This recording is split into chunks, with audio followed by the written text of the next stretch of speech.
Well, I hope we get stewards.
Is 5 o'clock, so we're going to get ready to call this meeting to order. Welcome everybody to tonight's meeting of the Autauga County Board of Education. Today is June 15th. I hope everyone's enjoying their summer so far, so thank you all for coming out tonight to support your Autauga County school system and the work that we all continue to do for our district. So we will begin with a roll call. Board members that are present are Kim Crockett, Billy Holland, Dr. Tracy Stritchett, and Kyle Glover. I would like to ask Mr. Glover if he would lead us in our invocation. So if everyone will please stand and stay standing for the pledge. Please pray with me. Lord, thank you for this day. Thank you for this county. Thank you for the school system. Thank you for the children that you blessed us with to serve in that. We ask that you please continue to love, guide, and protect us, Lord. We ask all this in your Son's name. Amen. Amen. I pledge allegiance to the flag of the United States of America and to the republic for which it stands, one nation, under God, indivisible, with liberty and justice for all. Thank you.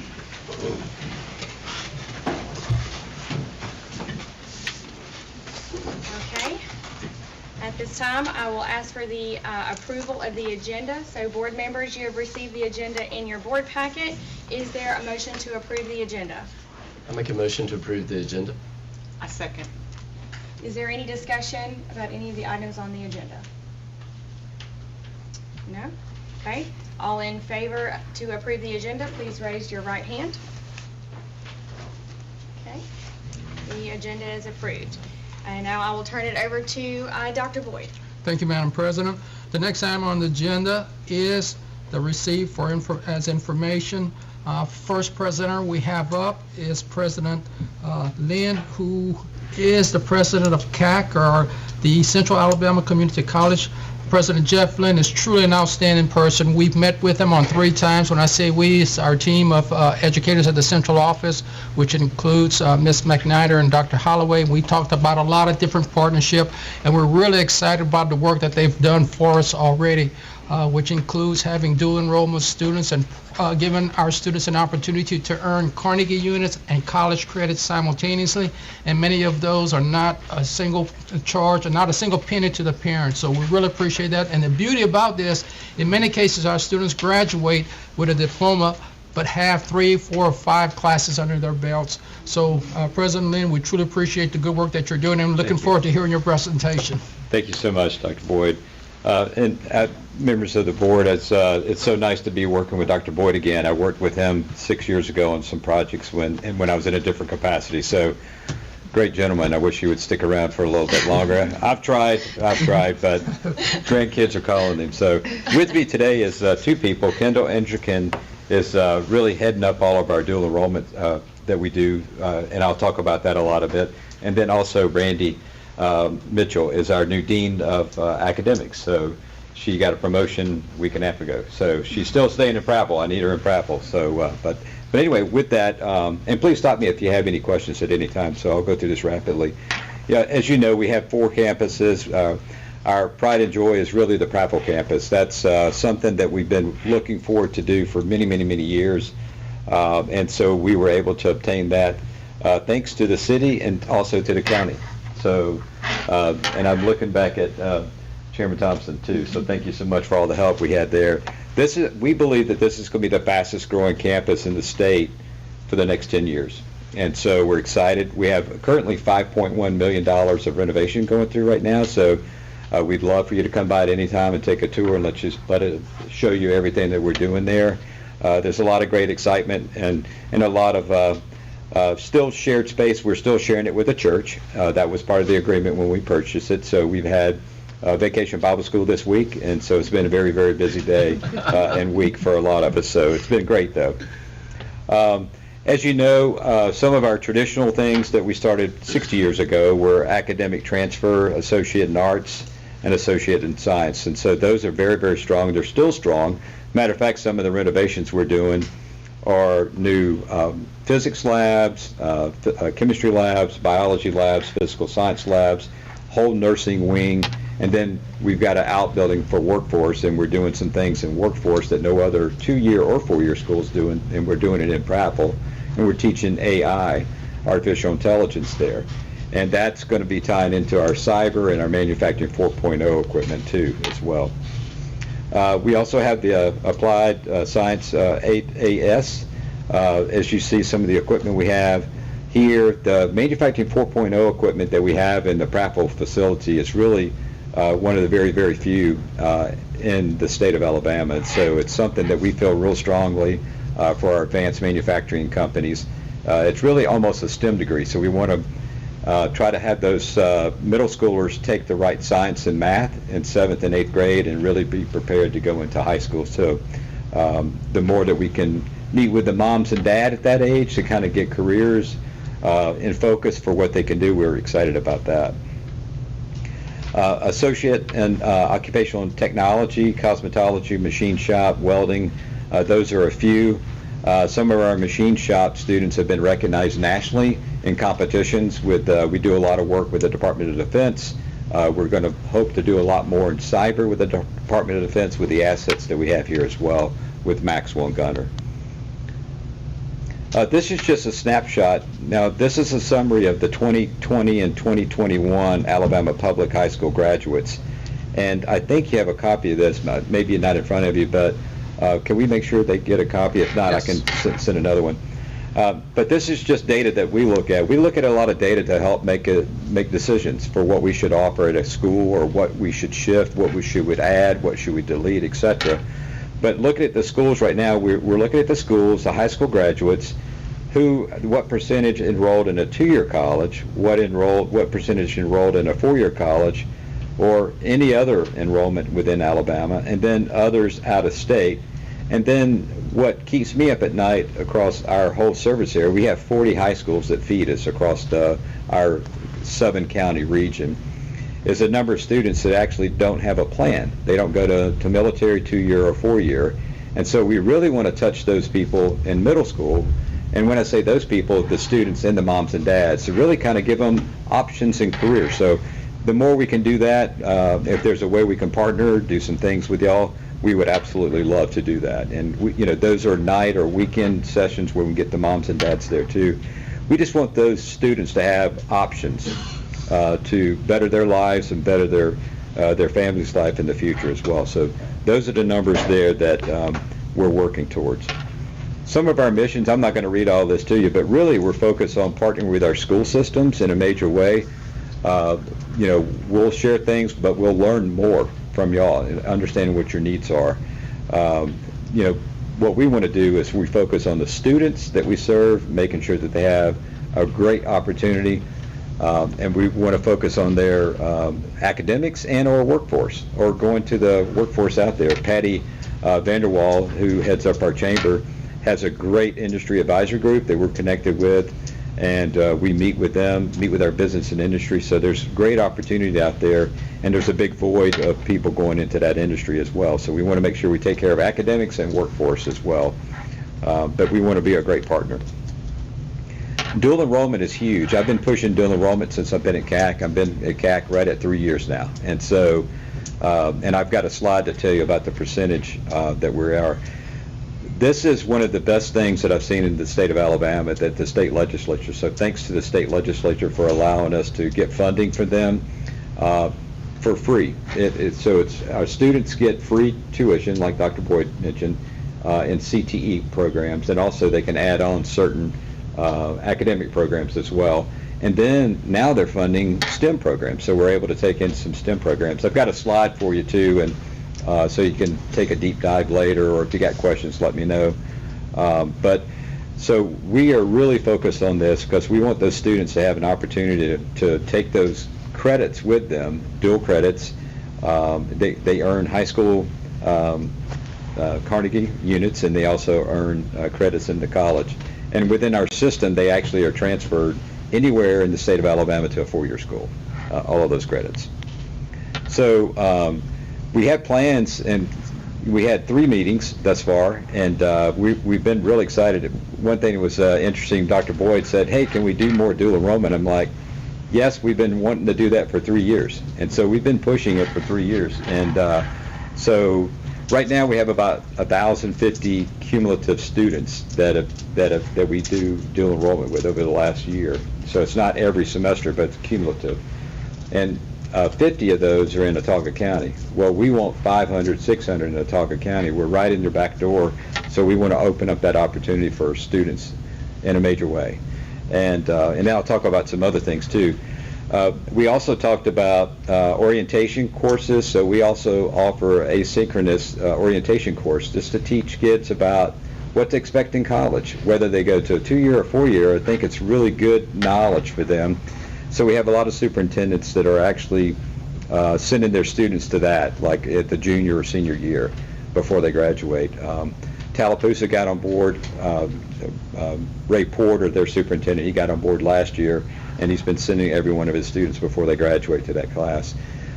They can take it on their own, but they also get a CCRI credit as well for the state. So I would like to talk about the LEAP program. We talked to Dr. Boyd about this briefly, but we started this with Benjamin Russell High School in Alex City 3 years ago. So this will be the third cohort.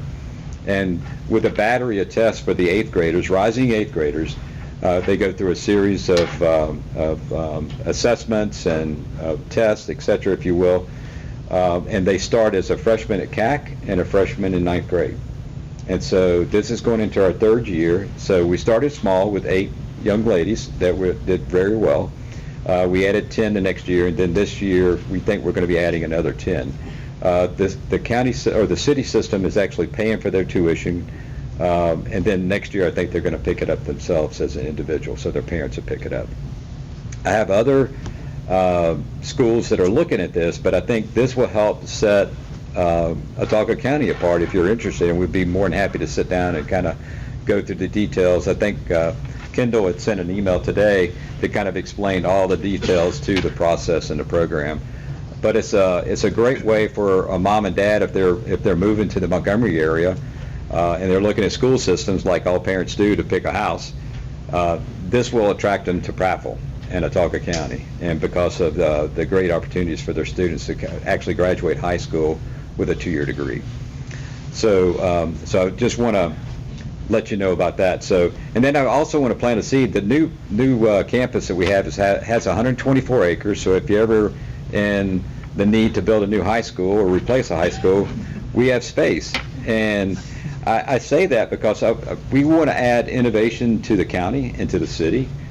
We really appreciate the great partnerships that we already have, but I think that would set us apart from any other school system in the southeast, quite frankly. I know a couple other locations that have done this in Texas.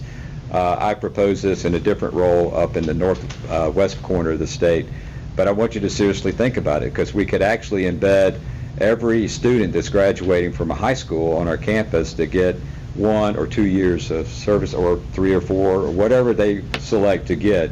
But it would be a model, I think, that Dr. Eric Mackey would probably want to replicate across the state. But y'all could be first at that, so just keep that in mind. So, and this is a little bit more details about the dual enrollment, what programs are covered: medical assisting, automotive manufacturing, child development, computer science, all the way down to welding.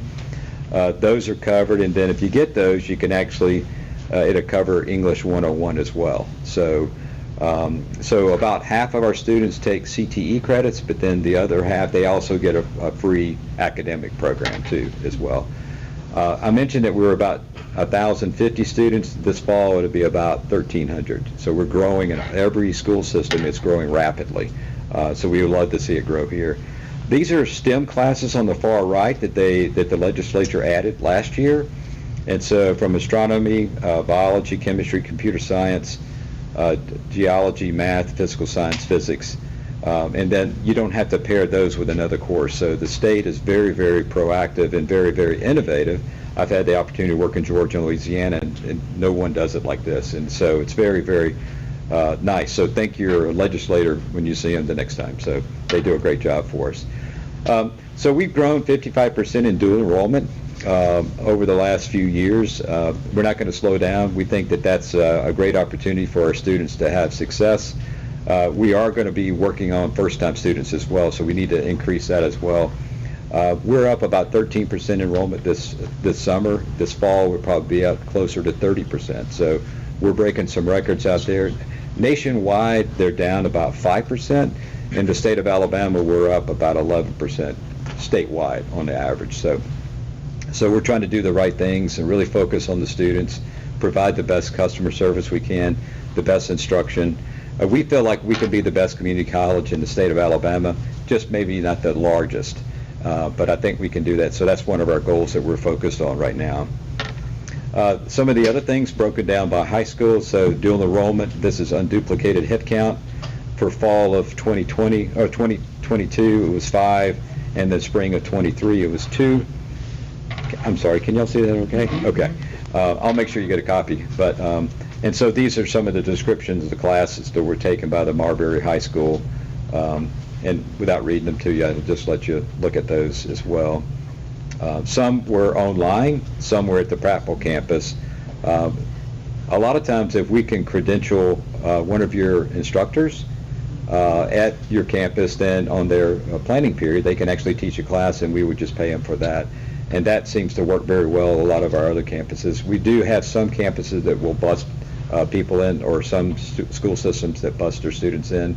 That LEAP program that I talked about at Benjamin Russell, they actually bring a bus over and they take their first 2 classes with us, and then they go back to their high school later on that day. So, and a little bit more data. Prattville's had 37 back in 22, 24 and 23, and then we have 9 this summer. So that's a really good thing. So we've had some really great results for there. We just want to see if we can tick it up as well. These are some of the courses that we've offered at Prattville High School. Dr. Ferris and his team has been great to work with, so, and all of the principals. You've got a great selection of principals here for us to work with. So there's a lot of classes there, so I'll let you kind of dive into that later. I have to show this picture. So after your recent graduation, these are students that graduated from Prattville High School. They came by to see Carla Wirtz, our instructor, and so they got a picture, and I said, Carla, I need a picture of that because I'm going to talk to the board. But they came by and just said, thank you so much. They have college credits that they're all going to, I think, 4-year schools, but they're going with some college credits. And so we just, just seeing the smiles on their face, we just want to replicate this as much as we possibly can with other students. So I had to add that. These are some other things too. We have STEM camps. We really want to be good partners from all different grades. These are rising 6th graders, completed the 5th grade. We do electronics, welding, nursing, virtual reality, exploration. The next one's coming up on June the 27th through the 29th, and it's going to be at our campus at Prattville there in the main building. So we try to do a lot of different things, and that's Brandy's contact information. She can give you more information. That's a lot of information. I'd love to share you a lot of other things too, but I know you have to have a meeting, but I'll open up for any questions you might have. So thank you. Dr. Boyd, thank you so much for meeting with us recently, and we look forward to hopefully working with you a little bit, at least, in the future. So, any questions? So, Mr. Lynn, are all the courses articulated into all 4 years, any 4-year that you choose in Alabama? They are, and it's really through the legislative back in 1975. You're probably aware of that in your other role that you had, and so so they are, and they will take them. We do sign some co-curriculum, or not co-curriculum, but co-enrollment programs with Auburn. We're working on some other ones where you can actually, and AUM, where actually you're going to CAC, you're paying CAC's rate, which is 1/3 the cost of a 4-year school, but you're getting credit for Auburn or AUM. I'm working on Dr. Bonner, Joe Bonner down at University of South Alabama. I'm going to be doing another deal with Talladega College for a campus up there. We've got one with Troy. So pretty much all the 4-year schools are covered that way. But we try to go after and help that student, not to pay that extra cost, but they can stay home and get their first 2 years out of the way and then transfer to whatever college they want to go to. Good question.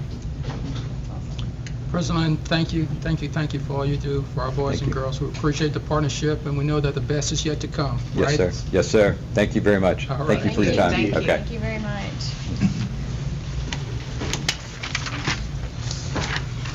Board members, next on the agenda, we have a special presentation. Before the general, well, y'all could come up, but I'll introduce them. First, I'd like to introduce Mr. McKee. He's a legend in Alabama. He's been in business for 25 years. He's probably, if not the largest, one of the largest architectural firms for public schools in Alabama, and we really appreciate his dedication. He's built schools from North Alabama all the way to Baldwin County, Mobile. So, Mr. McKee, thank you for everything that you have done for our public schools. We enjoyed our relationship with this board. Thank you, sir. So this presentation that we're about to have here is regarding our new construction project, the Early Learning Center. It's right near Daniel Pratt Elementary. There's some concern about J Street and whether it should be part of the school or whether it should be a road through the city. There's a lot of information and there's a lot of confusion, if you would, about that. So I really wanted you all to hear firsthand. This is not a debate or anything like that. This is just for information. A decision will be made shortly after that. But I wanted you as board members to hear an objective perspective regarding this particular initiative here. And I wanted to hear the audience and to hear it also. So that being said, our presenter for this particular event is Mr. Glenn Chapman. Thank you, Mr. Chapman. You're welcome. Thank you. I'm glad to be here. I do have some additional copies if anyone would want them to follow along. Is anyone? Okay. Sure.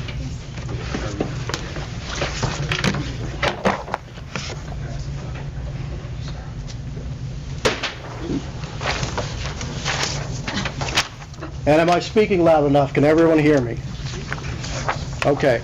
Dr. Boyd asked me here to just give a presentation on how we got to where we are and what would be the implications if J Street was connected all the way from Sheila Boulevard all the way through to McQueen Smith Road. Oh, wrong device.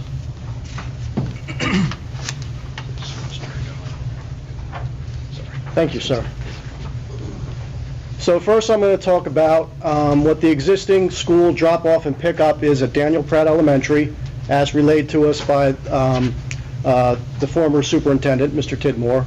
And then I'm going to talk about what we designed as the proposed drop-off and pickup once the new school is constructed. Then I'll show you what the J Street connection would look like. Then we'll go over, I'm going to go over what the pros and cons in my mind are is if J Street is connected all the way through, like I said, from Sheila Boulevard all the way through to McQueen Smith Road. Then after that, I'll show you what could be some potential conditions of that as the construction is going on. And then in order to facilitate that, if you decide that we're going to go all the way through with J Street, we had some proposed changes to the plans, and I have a cost estimate of what that would cost to do those changes, and we'll get into why all of those, what's all included in that, and then I'll open it up for questions. But I'd also like to say, if anyone has a question while I'm going over this, you know, from the board, please interrupt me and I'll go over something if it's not clear. All right, so this is the existing conditions. Up here is Daniel Pratt Elementary School. Down here is the site where the new school is going, the Early Learning Center. To the top of the sheet, this is Tara Drive. To the left of the sheet, this is Sheila Boulevard. To the right is McQueen Smith Road. And down along the bottom of the sheet is J Street as it exists currently, and it is paved to about that point, right there, just past the entrance to the Smith Center. So currently at Daniel Pratt, they have a morning drop-off, and this is only in the morning. The cars come in this way, they loop around, they drop the kids off here, and then they drive back out to McQueen Smith Road. The cars also come in off of Sheila Boulevard, and they come in down Chantil, and they loop around this parking lot, and they drop the kids off right here, and then they go back out the same way they came out to Sheila Boulevard down J Street. The buses come in off of Tara, and they loop around the front of the school and drop off the kids at the front of the school. So this here is the new Early Learning Center. And in discussions with the prior superintendent and other members of his staff, this is what we designed as the drop-off and pickup schedule. We were told that they use the same buses for both the Early Learning School and Daniel Pratt. So the buses would come in off McQueen Smith, and then they would come up and loop around here, drop off the kids at Daniel Pratt first, and then continue around back behind the new Early Learning Center and drop the kids off back here, which is the gymnasium and cafeteria area of the new building. As part of the Early Learning Center project, we were making connections here and here, and we're also making a connection here between these two between the roads to facilitate this traffic pattern.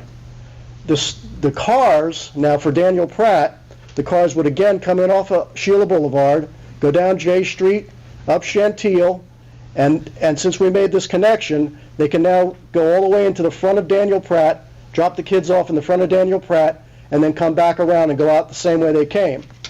You might say, well, what happened if someone has a kid at Daniel Pratt and at the Early Learning Center? Well, then they could actually turn and head out to Terra Drive, which connects to McQueen Smith Road, and they could come and get into the Early Learning Center access drive, which is coming off of McQueen Smith Road, and then they would turn up this way and then come around in front of the school, drop off, and go out the same way. Also part of the Early Learning Center, there's what's known as the Opportunity Center, and discussions we had with how this would operate is that they would have different deliveries during the day, some shorter buses and things like that, vans that would drop off. So we gave them another little entrance here where they could come and drop off at the side. There's also an entrance where they can go right into the area of the building where their facilities are located. So, like I said before, J Street, the paving stops right about here. So if they were to extend J Street, the paving would continue all the way out to McQueen Smith Road. So the bus loop at the Early Learning Center and Daniel Pratt would still be the same. And the car loop at Daniel Pratt would still be the same, coming in off of J Street, Chantil, and this would go up in front of Daniel Pratt. Now, the car loop would be a little bit different would come off of McQueen Smith Road, turn up here as the same, and then come down this way and drop off in front of the school, and then we would have them come back out here and hopefully go back out the same way that they came in McQueen Smith Road. Oops. Oh, I went too far. Sorry about that. Now, so that's what would look like with J Street connection. So, what do you get if you extend J Street all the way through? Well, there's multiple access points for the fire and police and paramedics in case there's any issue. They can come in off of Sheila Boulevard, and then there's a couple of ways they can come in off of McQueen Smith Road. There's convenient access to the site from Sheila Boulevard. If anyone's going there during the day, they can get there pretty quickly. They don't have to go all the way around. And the access to the Smith Center and Overlook Park, which are to the south of the site, would be improved. The cons of that is you'd have less control of traffic around the site at all hours. If you look back at what we had designed, there was no connection here between the Early Learning Center and J Street. So the only people that would be traveling in this area would be people that should be going to the school or to Daniel Pratt or possibly to the fields behind the Y. So that's a pretty controlled situation, which you kind of lose when J Street goes all the way through. The other thing is there's a potential for conflict with the car drop-off and pickup. So previously, the cars for Daniel Pratt were over here, the cars for the Early Learning Center were over here, and the buses were here. So they're all separate. And the cars come in, and they follow the same line in, and they all go out the same way. When you connect J Street, you have the potential for people trying to cut the line maybe. Maybe that parent that does have a student at Daniel Pratt will try to take a shortcut and come this way. Or maybe, someone will be coming this way and try to get in line at Daniel Pratt this way. And what happens is if you have people coming down here trying to get in line for the Early Learning Center, they're going to be making a left turn across the traffic of the cars that are stacked here. The other thing is you lose some of your stacking space. One thing that we try to look at when we design schools is how much stacking space you have for car drop-off. And currently, if these are not connected, the cars can line up all the way to here, all the way along this line, before they'll ever interfere with the traffic on McQueen Smith Road. Now, with J Street going all the way through, you have the potential that cars will be going up and down this while you're doing car drop-off and car pickup. So you might not have as much stacking space. That your stacking space kind of starts here, because you could interfere with someone that's just trying to get from McQueen Smith Road through to Sheila Boulevard. So that gives you a little less stacking space, a little more traffic. A backup could potentially happen along McQueen Smith Road.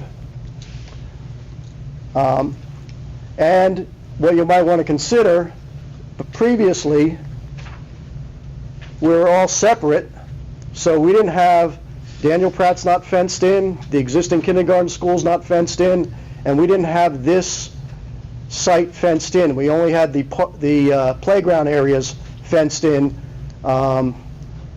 because, for a number of reasons. One, it was going to be a pretty good expense to fence this entire property.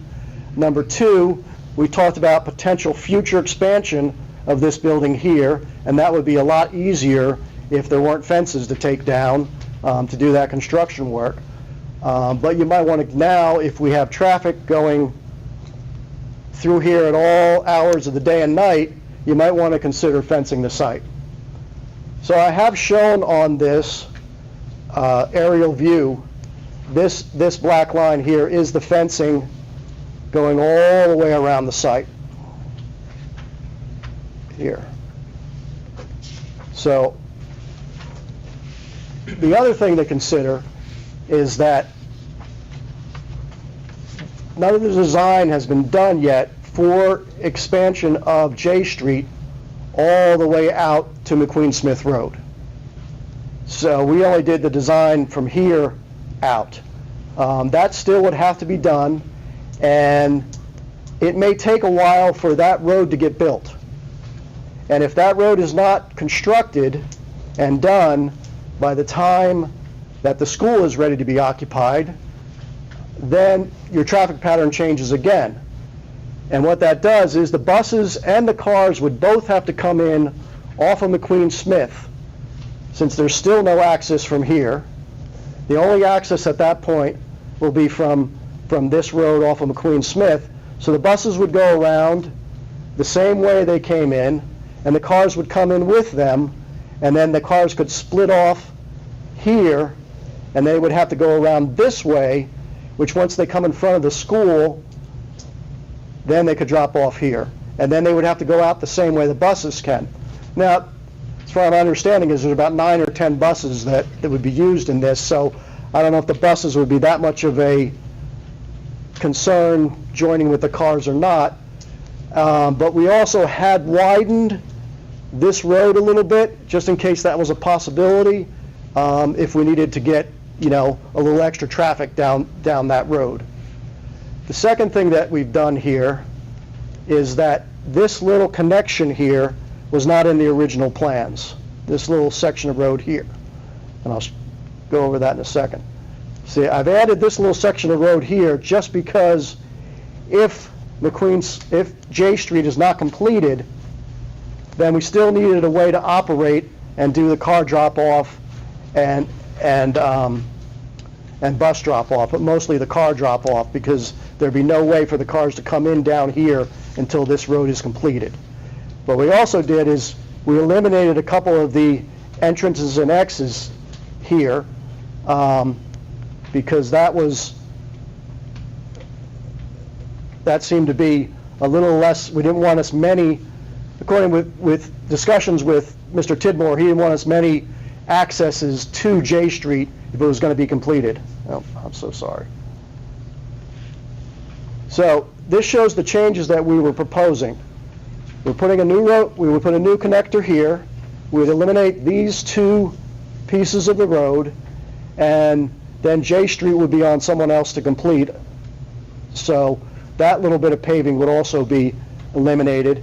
And the other discussion was that if we're going to fence this, since it's a new school, we wanted a nice fence, not just an inexpensive fence that didn't look good. So what we did is we kind of designed a decorative black steel fence, brick pilaster columns, about 24 foot on center.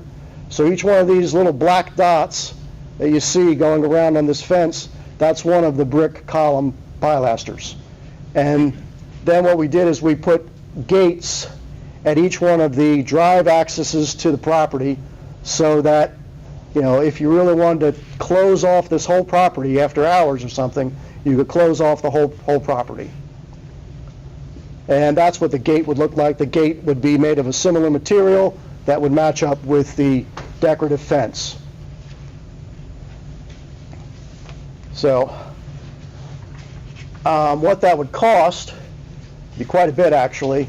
You have concrete footings for the brick piers. You have masonry, which is, it's a block and brick pier. That's also, you know, that's the masonry cost. That decorative fencing would be about $444,000. So the total additional costs for that would be over $619,000. Now, the removal of some of that asphalt is only worth about $18,000. So total cost of those changes would be about $600,000. Now, that's 3,400 linear feet of decorative fence going around there. That's quite a bit of fence. So that comes out to about $130 per linear foot. If the school board decided that, okay, maybe vinyl clad chain link fence is okay in a black or something like that, that's only about $54 a linear foot. So it would take about $183,000 to do the whole site in that. The board could decide that, you know, eventually that, hey, we want this to look good, maybe this to look good, and the rest we can get away with not having all the fancy fencing, and maybe it's just okay to have a black vinyl clad chain link fence. All of these costs can be varied by the quantity and what we do. I mean, we may only fence closer to the building, and since none of the playgrounds at Daniel Pratt are fenced, I mean, those are things that we can look at once we get a decision from y'all which way you want us to go. And you also might decide that, let me go back to this one, that the school board also owns a little bit of property over on this side of this road, and so really no one should be coming up Chantil that doesn't have business at either the Early Learning Center or Daniel Pratt. Again, this road is still pretty well contained within what is Daniel Pratt and the Early Learning Center. The only concern really is J Street along here, and maybe you decide maybe we only need to fence along this border to deter people from coming onto the site. And like I said, we do have a playground here for the Opportunity Center, playground here for special ed, and the full school playground. All of those are currently fenced. And those are shorter fences, and those actually are chain link fences in the current plan. It's just if you wanted to fence the site and give the good look, like on the front here, that's why Mr. Tidmore wanted the fancier fence in that case. So, does anyone have any questions? So originally, the fence wasn't in, it's just, your proposal was if the road was extended to put a fence? Yeah, actually, we were asked to design a fence around the property and get a cost estimate as to what it would be, but we did not have a fence in the existing plans. Is that part of code in new school construction? No, it is not. Okay. It's more of a directive from an owner. Like Glenn said, we got the fence around the playgrounds where the kids are day to day. I don't think any of your schools in the system have fences around. I was about to say, I was right about Prattville Elementary. So this was the concern at that time by the administrator. Since the road was going through, he thought it put an extra security burden on the school as opposed to the road not going through. But the playgrounds are already fenced in. That was in the original. Correct. Playgrounds are fenced in. Yes, that is in the original And set of that's a plans. chain link, so it meets like DHR requirements, because I know 4-year-olds will be at the Early Childhood Center. Yeah. Yeah.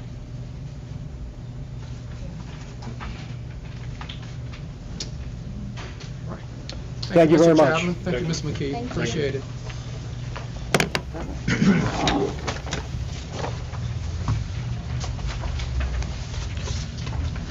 Board members, our next item on the agenda is F3. I would like to call Ms. McNider up to give me a hand.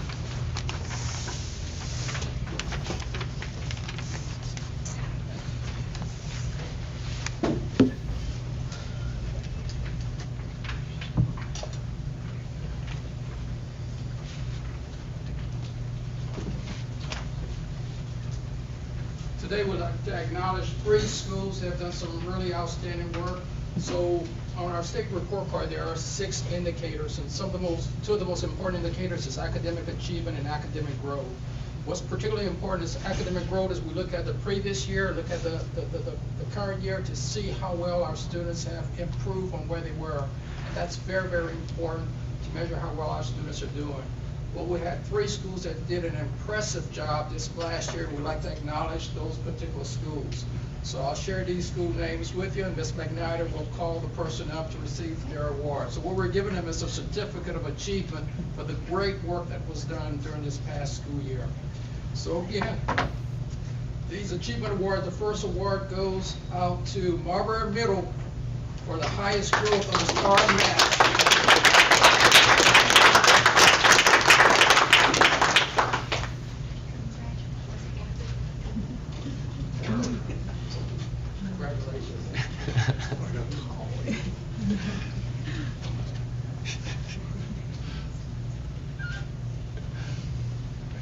Thank you for the great job. Good job. Mr. Conyers.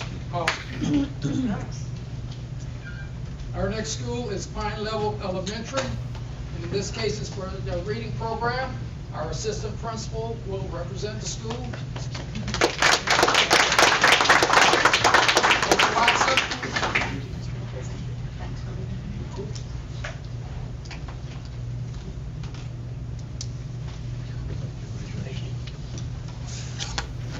And finally, our highest growth data on pre-ACT and ACT vote in ELA and mathematics goes to Billingsley.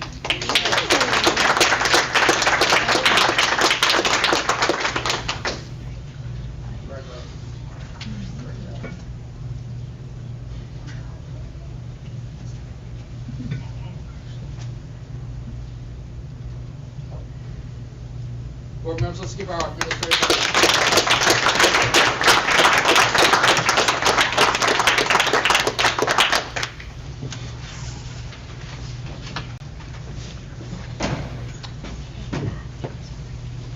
So we're in the business of education, but there's a lot that goes with education. We have many heroes throughout our school district, and I'd like to share with you one particular incident that happened on January the 12th. A school resource officer at Marbury High School jumped into action when a truck arrived at the school with 3 storm victims. This particular gentleman quickly accessed the injuries and became immediate life-saving, providing first aid treatment to those individuals. We would like to acknowledge Deputy Johnson for receiving the Lifesaver Award. The Alabama Association of School Resource Officers presented this early this month. Come on up, Mr. Johnson.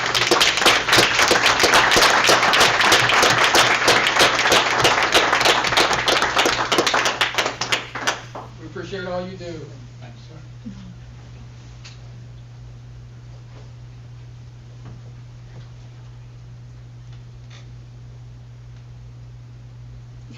Hey, I would like to say something on behalf of Deputy Johnson. If you guys don't know him, he actually puts forward every single day.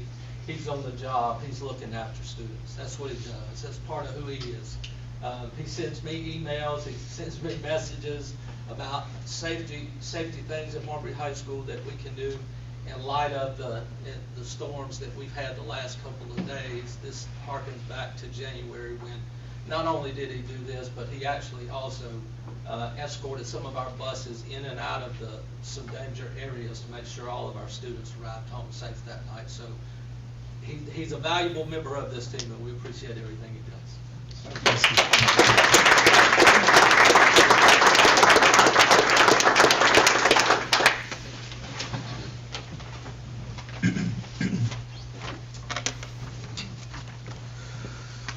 Moving on to item G, Superintendent's recommending consider for approval consent agenda items G1 through G16. Okay, board members, you've had the opportunity to review all of the information that Dr. Boyd has provided with the consent agenda packet. Do I hear a motion to accept the approval of the consent agenda? So moved. Okay. A second. Second, okay. Is there any discussion about any of the items listed on the consent agenda? No? Okay, all in favor to approve the consent agenda, please raise your right hand. Okay, the consent agenda has been approved. Thank you. Moving on to item H, consider for approval. The first item, the superintendent recommends approval of the personnel action. That's H1. Okay, board members, under the recommendation of the superintendent, Dr. Boyd, do I hear a motion to accept the personnel report as presented? So moved. Second. Second? Madam Chair, I would like to abstain from voting on, I think it's voluntary transfer professional number 8. Okay. All right, all in favor to accept the personnel report with the exception of G8, is that what you said? G8, please raise your right hand. Okay, all in favor to approve G8 on the voluntary transfer on the personnel report, please raise your right hand. Okay. Personnel report has been approved. With great pleasure, I would like to ask a board to approve item H2, February, March, April, and May 2022 bank and financial statements. 2022. 23. Oh, 23, I'm sorry. I'm a little excited right now. Okay, board members, under the recommendation of the superintendent, do I hear a motion to accept the bank and financial statements as presented? I move to accept the bank statements as presented. Second. Okay, is there any discussion? Ms. Poe, would you like to say anything about our financial reports? Yes, ma'am. Before she says that, I would like to truly give her a round of applause for the great work and catching us up on all for months in just a short period of time. That deserves a round of applause. Thank you. That's part of the job. That's a big job. Okay, so we'll start briefly, and I'll catch us up on all 4 months. Okay. So the February financials that you were presented, in our budget timeframe in February, we should have been at 42%. As disclosed on your snapshot analysis for the month of February, we were at 48% in our revenue collections, and expenses were at 42%. So you can see we were operating right within our means and measures. Fund balance for the end of February was at $34.6 million, with payroll at $6 million. Attached in your board packet is the local revenue analysis. At this time, as of February, we collected $13.9 million. For February's collections alone, that was $1 million of that, and that was at 72% of our budget. Keeping in mind that our local revenues are obligated. They're obligated to do our state match for the foundation program, and they're obligated to do our bond debt payments. So all of that, the majority of those collections are obligated to fulfill our required requirements for those. Then moving into March, March represents the halfway point for our fiscal year. So we should be at 50%. On your snapshot analysis, we were at 55% of our budgeted revenues and 50% of our expenses. So what I'm seeing is a trend going is our expenses, we are right on target for where we should be within our budget. And so that's a very positive aspect of that. Our fund balance ended at $34.4 million, and payroll for the month of March was $6 million. Revenue analysis showed a total collection of $15 million, with March collections at $1 million, putting us at 77% of our budget. Keep in mind the majority of our revenue collections come in December and January for the ad valorem, while your sales tax still rolls through the rest of the year. Then in April, we're going to speed through this. Then in April, we should be at 58% of our budget. Our revenue analysis shows that we were at 63% of our revenues and at 58% of our expenses. Fund balance was at $34.6 million with payroll at 6.2. You're going to see some fluctuations with payroll coming now because we're going to have those teachers that may have received some kind of stipend from receiving a letters training or such areas as that. So you're going to see some fluctuation of some payroll. It's not a great fluctuation, but you're going to see that from here on out due to our extra programs outside of contract hours. Local revenue analysis shows collections at $16 million with April at 1.1, within 84% of our collected budget that we had allocated. And finally, in catching us up to date, we're at May, and we should be at 67% of our budget. Snapshot analysis, we're operating total revenues at 70% or $58 million, with our district's expenditures at 66.5. Or $51 million of what we had budgeted to expect. Our fund balance ended at 34.6, and our payroll for the month of May was approximately 6.2. Local revenue analysis, we are now within 84% of what we had budgeted. Total collections $17 million with May's collections of $1 million. We have met our required match for our state foundation program. We are continuing to collect so we can meet our bond debt matches that we are required to do. Any questions? Thank you. You're welcome. Thank you so Thank much. you. That was I know that was a big job. We appreciate you coming in and kind of fixing it all for us. So I appreciate you very much. Thank you. I recommend consider for approval item H3, the strategic plan. Okay. So all in favor to accept all of our bank and financial statements as presented in your board packet, and Ms. Poe, please raise your right hand. Thank you. All right. Our bank statements have been approved. So now, moving on to our strategic plan. Thank you, Madam President. Yes, sir. Moving on to H3, the strategic plan. I recommend approval of the strategic plan. I also like to say a big thank you out to Ms. McNider and the team for getting this together in such a short notice. Back in April, we shared with you the original plan, and now we have a nice plan with performance objectives, which was a special request. And we also updated a lot of information in that. So great job to the team for a job well done. Thank you. I know that is a very big job. If you guys have not had the opportunity to, I'm sure it will become on our website very, very soon. It is a great plan, and I'm very excited to share it with everybody. So, board members, under the recommendation of Dr. Boyd, our superintendent, do I hear a motion to accept our strategic plan? Motion to accept the strategic plan. Second. Okay. Any more discussion about our strategic plan? Just to our stakeholders, this thing is going to be a working document. The team has done a great job. It's measurable. It's going to have accountability to where it's just on a sheet of paper that ideas are put on. It is accountability for our school system and for our schools. And the team has done an excellent job with this. Yes. I assume it'll be on our website so everyone can see the impressive work. Yes. Yeah. Dr. Boyd gave a little precursor to our chamber education meeting, and it was very impressive. And the community involvement in it is amazing. So thank y'all so much. Awesome. Okay, so all in favor to accept our strategic plan, please raise your right hand. Awesome. Thank you so much. Our strategic plan has been approved. Moving on to the next item on the agenda, item I, Superintendent's Report.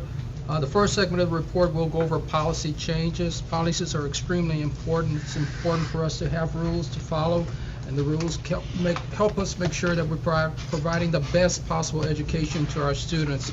So board members, in your packet, you have some items that Ms. Atchison gave to you. The first section involves the superintendent section, and I'll go over those policies here. The first one is policy 111, board meetings. Just a slight change to this.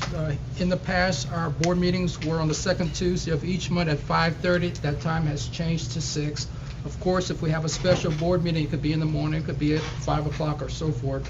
But we want to make sure that we're consistent with what's being done. So the time recommendation is 6 o'clock. And also, before we go any further, it's just a reminder, as in the case with any policies before this point, all policies have to be reviewed by the board for a whole month prior to being approved. So these are not for approval tonight, they're for approval next month. All right, moving on to the next policy. We also wanted to update the selection and qualifications of superintendent. As you can see, the qualifications are listed there. What we would like to have is a minimum of 10 years of work in public education and work for at least 5 years in public education as a principal, administrator, assistant superintendent, or superintendent, or a combination thereof. All right, moving on to the next policy. This policy is policy 5.30. It involves the expulsion. So if you go to page 3, the information that is all X through is what's going to be removed, but the red item is what's going to be added.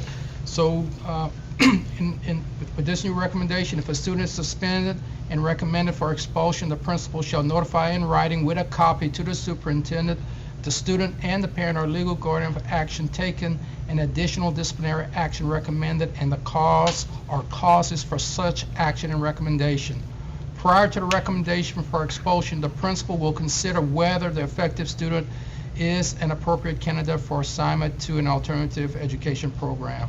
If the student accepts the principal recommendation to expel the student, the superintendent or his or her designee shall schedule a due process hearing before an expulsion review committee comprised of the superintendent and 2 certified administrative council members. Each effort shall be made to schedule the hearing before the expulsion review committee within 10 days of the suspension. If the expulsion review committee is not scheduled within this time, the student shall be readmitted to school until such a time the hearing is held. The hearing, as well as all preliminary steps concerning the said hearing, shall fully comply with the applicable due process criteria. The student shall notify the student's parents or guardian in writing of the expulsion review committee decision within 5 days of the proceedings.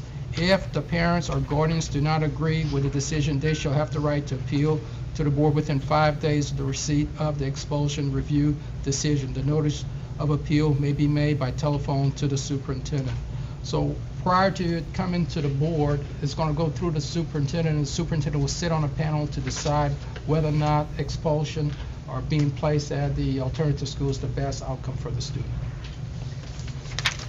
Is it always the same administrators on the council, or does it vary based on the age of the student? It varies based on the age of the student and the gender of the student. We want to make sure that the panel mimics the student that was impacted. Good.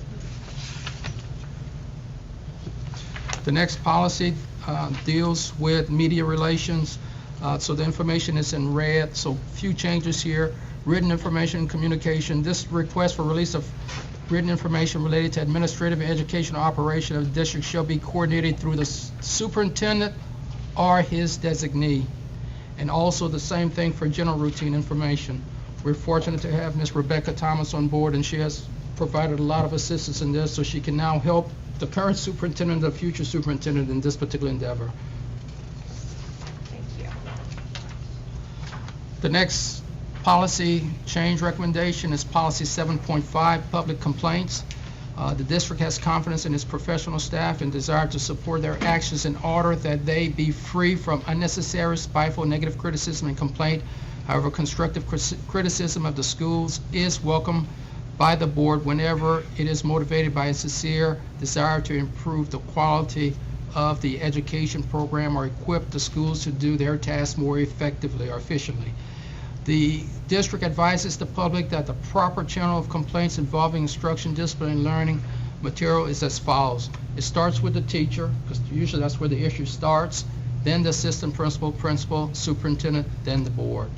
So it's always better to go through that particular order. And board members, as stated before, if any concerns come to you, please let me know immediately. I'll do my very best to resolve it as soon as possible.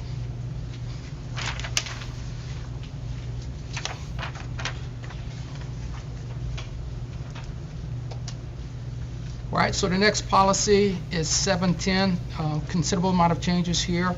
So this policy, and I'll read some of it to you. So the Autauga County School only permits communication sponsored by the district or a district-affiliated school support organization for distribution and circulation on district premise without consent. ACS does not sponsor nor endorse any activities unless expressly stated, and this service is provided solely as a communication outreach for the benefit of the district stakeholders. So basically what we're saying is that if I have a grocery store and I have a sale going on there, I cannot give it to a principal or anyone like that to promote a sale or anything like that, or any political information. We want to stay as objective as possible in those particular things. So this is just guidance to make sure that we're totally objective and we don't offend anyone. And this policy serves that particular role here. So is this information that will go to students, teachers, or both? Everybody. Okay. It's going to be for the whole district. But typically, if something comes to the district or to a school, it usually comes to the superintendent's office or to the principal. So those are going to be our main barrier, if you would, to kind of be the checks and balances to make sure only the appropriate thing goes out there for us to advertise or share with the public.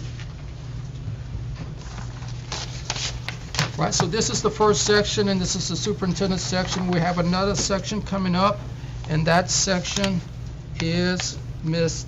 Tisha Addison, and she's going to present the policies associated with student services. Would you prefer to sit there, Ms. Addison, or come up? Which would you? I can stay right here. Okay, that's fine.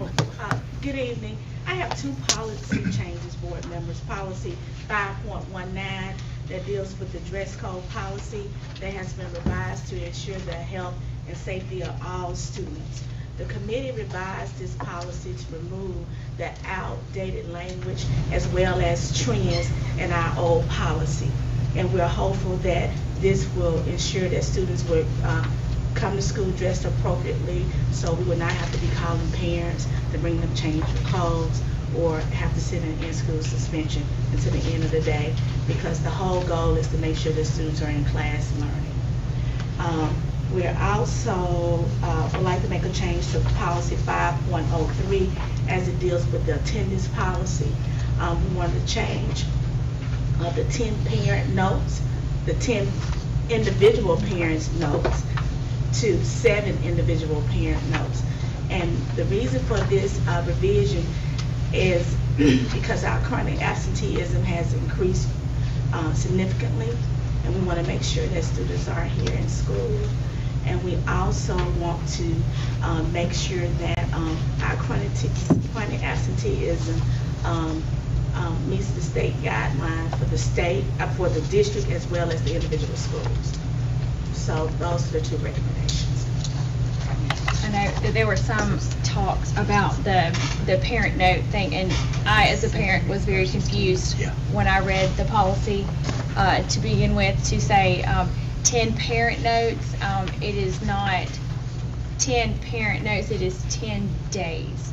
So if your child misses a week because they have the flu, that is 5 parent notes. But you're saying this will change from 10 down unexcused to to 7? To Yes. 7. So it's not 10, I'm not physically writing 10 notes. It's the number of days that your child is out. Correct. Yes, right. But this is separate from the exit exam requirements. So Right. we're going to fix that in the student handbook. So we're addressing that concern also. Right, And right. both of those were issues during the school year that we're fixing. Absolutely, yes. Okay. All right, our next policy update would be Mr. Camara in operations. The first policy that we're recommending some changes to is policy 2.23. That is our internet use and safety policy. One of the biggest areas we wanted to add here, of course, we cleaned up some of the language in it, but we wanted to add section of notification of blocking and filtering and monitoring of technology to make folks aware that we will be monitoring those things. We will block inappropriate sites and things to that nature. Again, we want to focus on the health and the safety of kids and what we look at with that. Another major portion of this particular policy, some of the language that we changed was that we as a system will discourage the bring your own device policy. because of the health and safety of our, and security of our network. We do provide devices. We prefer students work on those devices. That way there's no intrusions into our networks. So that's policy 2.23. The next policy I have some information on is policy 5.21 is the cellular telephones and electronic communication devices policy. Basically with this policy, all we did was clean the language up and make it more current. There was references to MP3 players and camcorders. Of course, we took that out and we addressed AirPods and you know, smartwatches and things to that nature. So that was really the only thing in that particular policy. Next policy is our student transportation policy, is 5.32, and this deals with you know, every aspect of riding the bus, the safety and security of the kids, not getting you know, following the rules that are set forth by the drivers, how we go about if you have a request to temporary ride from one, you know, instead of your regular stop to another stop, the process for how you complete that. Some of that language has changed. We also put some information in here on changing of some of the rules, some of those activities not permitted on the bus. Again, the focus of this is for the health and safety of the students. Our last policy is policy 6.38, and that is our field and athletic trip policy, making sure that we know the procedures that we have to follow in safely transporting our kids. We need to make sure that procedures are followed in putting things in our trip direct system, that we have consent forms filled out by parents, and that those field trips are approved before any Autauga County Board of Education vehicle moves with a student in it. Again, looking out for student safety and the safety of our faculty as well. That's all I have, Dr. Thank you, sir. Our next update on the policies will come from Ms. Holly McNiner, who represents curriculum and instruction. All right, so the first policy that you'll find in your packet from our department is policy 6.16, semester and final examinations. Dr. Boyd mentioned that we had a lot of questions and concerns with this policy this school year. So we, again, same scenario, the changes that you see there will be in red. We also did a little bit of moving around with this policy. It was just kind of, it didn't flow well. So even though it's in red, it may just be because we repositioned it within the document. We updated the language, and just to make sure that was more clear and concise, we also changing, instead of saying semester, we made that midterm because we do have one school in the system that is on a block schedule, and so just making sure that language was met the needs of those different types of scheduling. Also, which was a lot of concern from our stakeholders, is on the second page, the exam exemption policy. And so I am going to take a moment and just read that exactly as how it's presented in your draft, which is the final exam exemption policy approved by Autauga County Board of Education will be as follows: an A average in each class and not more than 10 absences, those being excused or unexcused per year in a given class for a traditional scheduled course. That would be Prattville High School as well as Billingsley School and Autauga School. But then we have Marbury High School, who operates on a block schedule, so their bullet there reads 5 absences, excused or unexcused, per semester in a given class for a block scheduled course.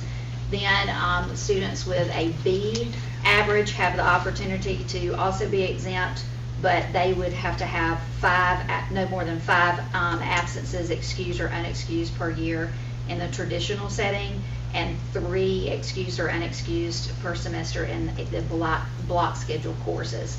We removed the opportunity for C students to be exempt, so you want to be able to find that there now. And those were just the main highlights. Again, just updating that language so that it's more clear and concise. So this was the policy that we had a lot of concerns with this past school year. It's now fixed, and we'll address a lot of the concerns that the calls you guys probably received. Right. Just looking at a question, I know from Ms. Addison, we're moving that to 7 excused absences. This still says 10. Does that mean 7 excused and 3 unexcused? Is that addressed in there? Well, the 7, that's just 7 parent notes. So when you write a parent note, that becomes excused anyway. Okay. So with the exemption, you can have no more than 10, and they can be Excused or you're not going to be unexcused. able to have 7 unexcused. You're going to become truant after that. Is that? We try to do our best to mirror that, but we also just wanted to give those students that, you know, perform at the level that they have the opportunity to be exempt as well. Okay. We actually tossed around just removing attendance totally from the exemption policy, but we didn't think that would be in the best interest of everybody involved either. Okay? Thank you. All right, so moving to policy 6.17, student testing program. The only change that you will see there, as you well know, we do a lot of progress monitoring as well as universal screening in our district, and so that wording of progress monitoring will be now there, and teacher-made tests removed. All right, so moving on to policy 6.18, reporting student progress.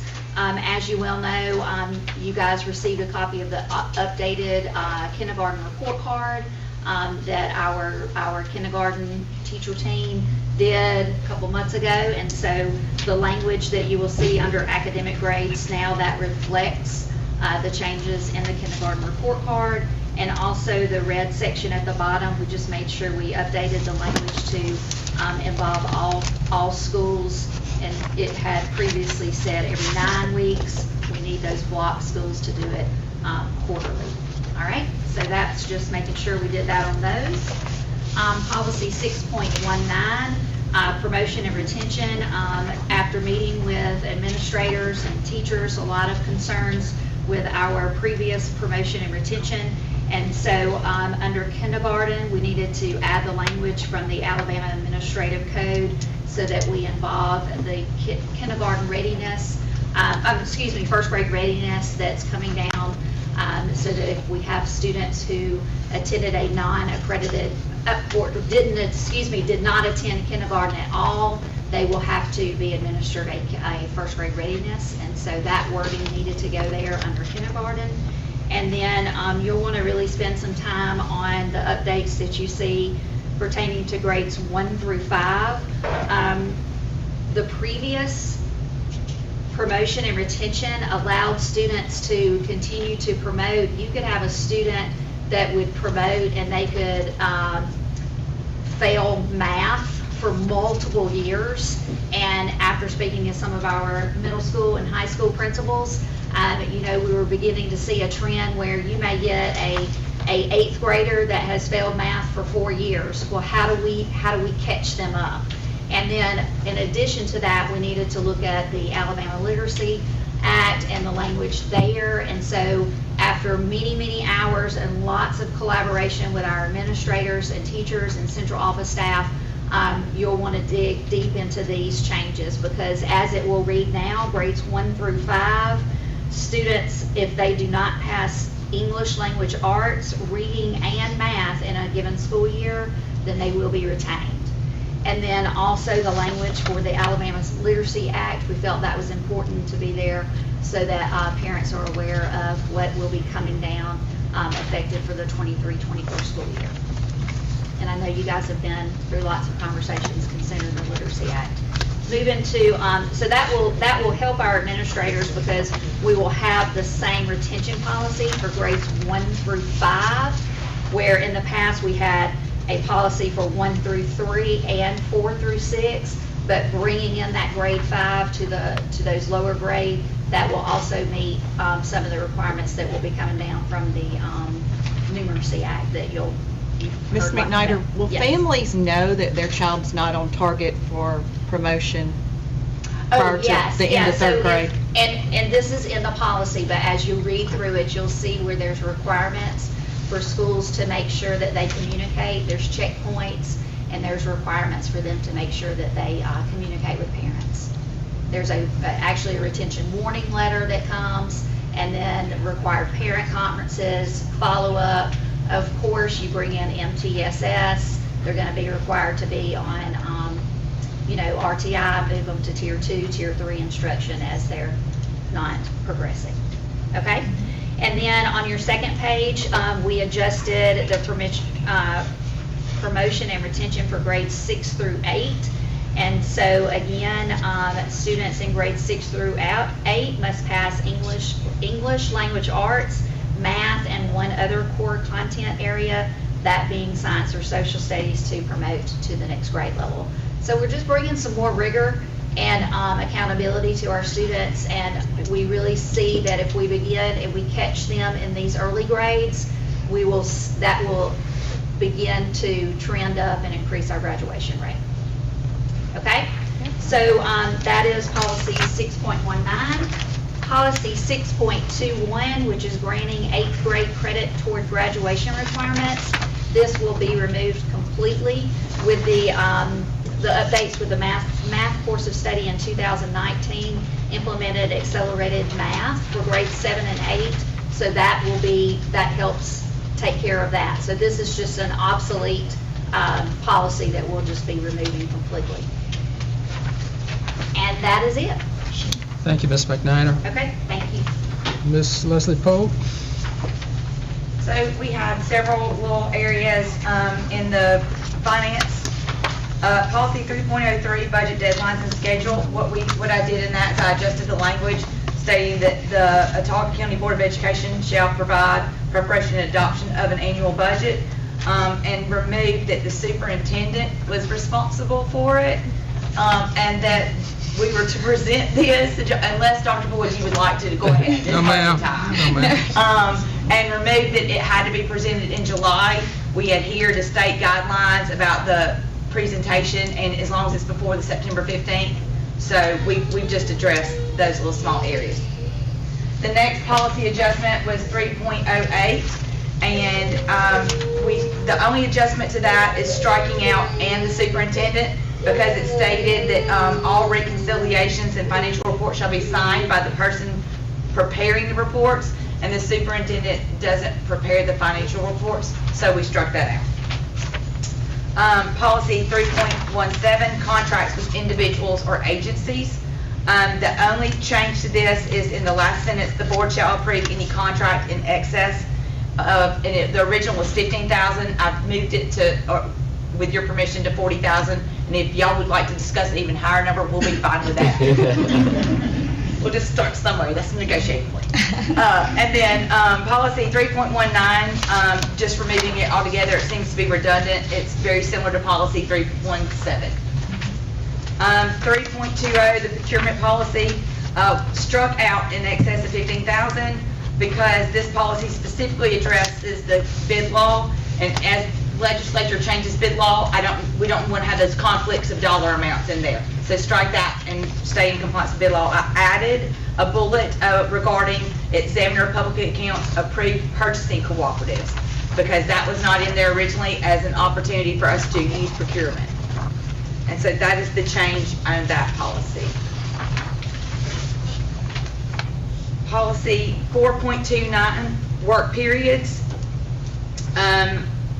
Struck out in item 1 where it talks about 9-month personnel's work period shall encompass 187 days and begin on the date set, added within each annual school calendar, and struck out for institute days. As we're going forward, we all know teachers and aides come back before institute day, so we need to adjust that language. Policy 4.33, annual leave. Made 2 additions. Added, annual leave may accumulate up to a maximum of 20 days per year. As of July 1, any annual leave days in excess of 20 will be forfeited. Struck out, the board shall not make cash payments for unused vacation days. Added, upon retirement, resignation, or termination, an employee will be paid for accumulated annual leave up to 20 days. This policy adjustments affect 12-month individuals that earn annual leave. What we're seeing is those employees have those days built up. When they turn in for their retirement, their resignation, they're not going to forfeit those days. They've earned them, they've worked hard, but what happens is it puts the board in a bind because they're gone, and you need that knowledge to help bring in for the next person. So that's the reason for the addition and change to that.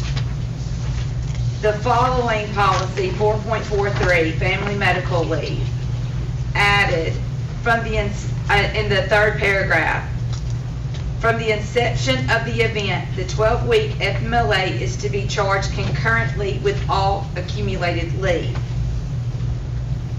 The strikeout in the next sentence, allow or.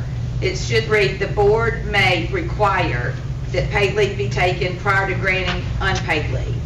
So it was a little confusing, may, allow, or require, so we needed to state one, require.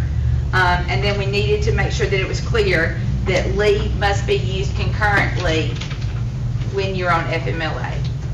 And those are the changes that I have. Thank you. Thank you, Ms. Poe. Board members, do you have any questions regarding any of the presentations on policy changes? All right, well, we'll move on to the next item, which is I-2, the Student Code of Conduct. Ms. Tisha Adams will make that presentation. First of all, I would like to thank all the committee members for providing their input as it relates to the Code of Conduct. Those conversations were very beneficial as we move forward to making possible changes to the code.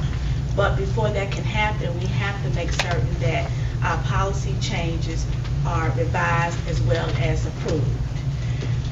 Once they are approved, then we can move forward with making some adjustments to our Code of Conduct book. But we also use other sources as well to other data to drive our Code of Conduct book. Tomorrow we have to certify our SIR report, our school incident report on tomorrow. That will be finalized, so we have to use that document. Also, we use the document from the State Department as it relates to the behavior codes. We have to make sure those SIR codes are in line with Power School and AIM. So we have to look at that information and look at that language as well. Also, we look at our bullying reports that we receive, our Title IX reports, as well as our mental health reports. At the end of the school year, schools have to provide us with an end of the year at-risk report that we use. That consists of 3 phases, our academics, our discipline, as well as counseling services provided to the students. So we look at all that data and we make decisions as well. Most importantly, we look at our Alabama Administrative Code, and we work hand in hand with the board attorney so we can make sure when we implement the Code of Conduct that the principals will be provided immunity in case something happens. So we have to look at all those sources and make the best decision for our school district. Correct.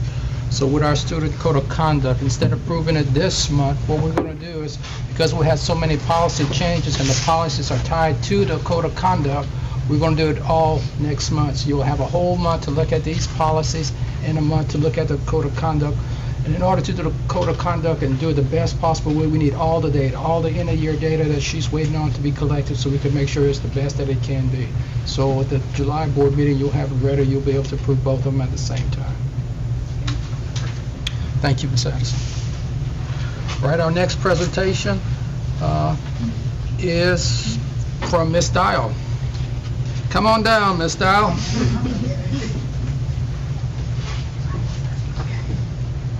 Okay, good evening. Good evening.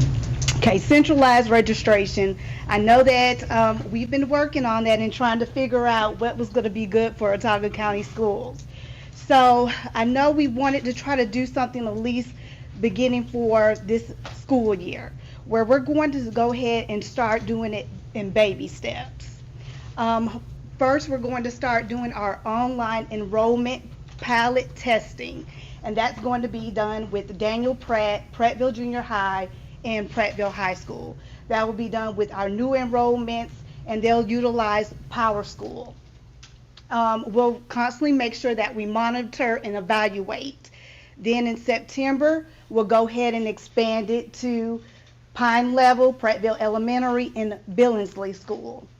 Then in November, we'll expand it, the online enrollment for a final rollout with the remaining schools. January, that's when we'll go ahead and start doing our centralized registration. The big part of that is making sure that we have the employees for that, because that's going to be such a big task with that. So that's why we needed to go ahead and try to wait and do this in baby steps. February, we'll go ahead and start the centralized registration pilot testing, and then April, we'll go ahead and start getting it situated and out there.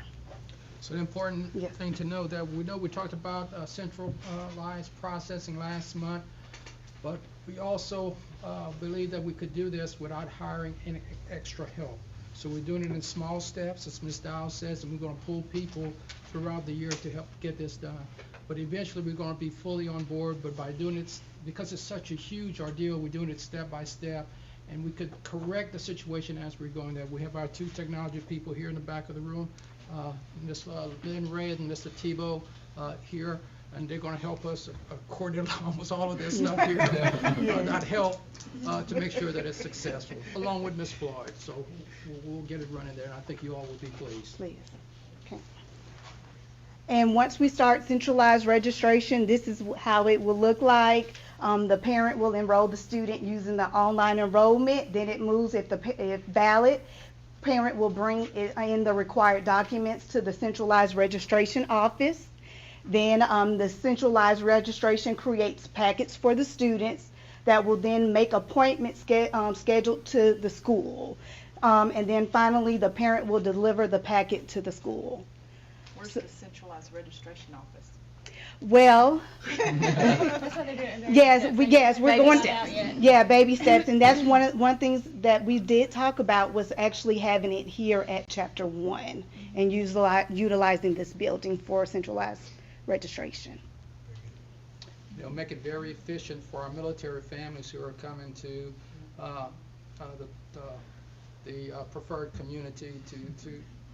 It'll make it real easy for them to do that with the centralized process. Make it easy for everybody. Yeah, easy for definitely, everybody, definitely, and it'll be consistent, and everybody's providing the same paperwork, and not one school accepting this and another school is accepting that. It'll be all consistent. So by April, it'll be complete, right? Yes, that's our goal. Okay. Right. Yes, Yeah. yes. Yeah. Okay. I know. I kind of got a little bit ahead of ourselves. We did. Maybe Yeah. a little bit. It's exciting because I know that several school systems in our state and around us already utilize their online Right. enrollment and all of that kind of stuff, and we're kind of behind the times. We're just requiring parents to do all this paperwork, and sometimes it's different at each school, and so just to try to get us caught up with current times, this is exciting. I was, I wanted it done this year, or I, would want it to be done, but April is a good goal, and I like that, so very nice. All right, compliance monitoring. Yay. Okay, so we went through ALSDE compliance monitoring May 15th through the 19th. Again, it's always conducted in a 5-year cycle. And of course, the objective of compliance monitoring is to adequately monitor all K-12 school systems in Alabama to make sure that we're adhering to state and federal regulations and mandates. So, here are... Can I do this part? Oh, yes, go ahead.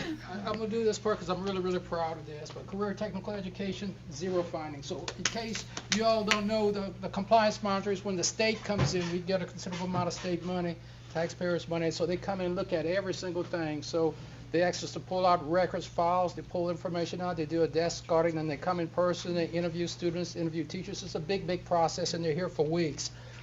But what's really, really awesome about that is to do this comprehensive study, and they look at every little thing. So imagine somebody coming into your house and looking to see if your stove is clean, if your refrigerator is clean, if there's any dust on the windowsill. Well, that's sort of like what compliance monitoring is for us. But in career technical education, 0 findings. Counseling and guidance, 0 findings. Prevention and support, 0 findings. Educator certification, 0 findings. Technology, 0 findings. Special education, 0 findings. That's impressive. That is That impressive, impressive. because this is Special typical ed's hard tough. That's right, almost So everybody is has that. transcript. That's right, that's right. You're right. Special education 2, the gifted, 0 findings. LEA system profile fiscal review, 0 findings. Health and service and nursing, 0 findings, Ms. Addison. All right, LEA accounting and reporting, 3. But this is truly, truly impressive, particularly based on the number of months we were behind. This is really, really impressive. So kudos to Ms. Leslie Poe. Federal programs, only 1. That's usually a That's hot area really too. good That for is. federal programs. Out of For federal 193 indicators Yeah. for federal So programs. imagine 193 things that they're looking at. 193. And how many issues did they find out of that? 193 indicators, only 1. Transportation, and the first part, 2 findings there in transportation, 3 findings there. And Mr. Kamara and Mr. Messick and I talked about some of those yesterday, so we have there's a remediation plan in place. We're going to go ahead and send that to the department to correct those particular issues. But ladies and gentlemen, this is truly, truly awesome, and they truly deserve a round of applause.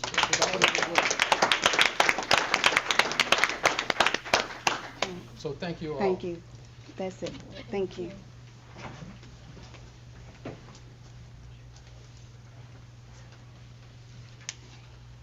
All right, our next presentation is Ms. Julie Harrington regarding the employee handbook.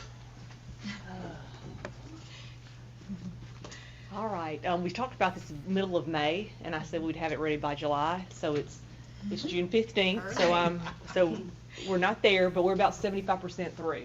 So I did a table of contents. That's probably 98% correct. There's a couple things I may add in there that I'm still working through. Just a couple of things that did come up with some of those policy revisions you have. Those are some things that I probably will include. A couple of things I wanted to see how the dress code shook out, because that is part of the new employee handbook, as well as there was a change in FMLA that I want to make sure I put in my part too. So there were some things that were going to correlate with some of these policy updates if you guys approve those. I did mention that the dress code will be under the employee conduct. Now that's really important, so I didn't want you to look at this and wonder where's dress code. It will be in there. Also, there'll be a disclaimer just stating that this isn't a contract or anything like that, and these are guidelines, and that basically our employees have to know the policy manual, that's their responsibility. This will be ready by July 1, but I honestly don't need it until, we can't see the bottom, our new employee orientation is set for July 27th. Sorry guys, I don't know how to move that up. Okay. But anyway, so we'll be ready. We'll be ready by the beginning of July. It's going well. It is probably right now about 26 pages as opposed to the original 2. So we've added a lot of information, and it's coming along nicely, but it's probably, if I had to guess, really probably 75–80% done at this point. So. Great job. Thank you. Thank you, Ms. Harrington. Great job. Thank you. Next up, we have Ms. Holly McNider to discuss summer learning updates and accreditation.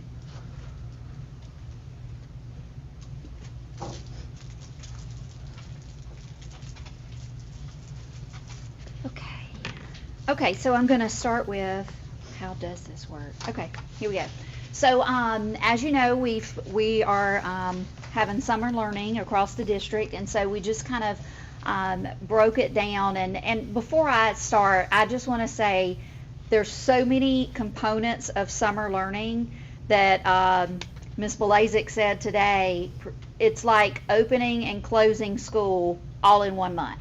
It is a huge undertaking, and so when you look at the numbers right here, basically I ended up adding them all together, and between our K-6 sites and our, is it on the next one, or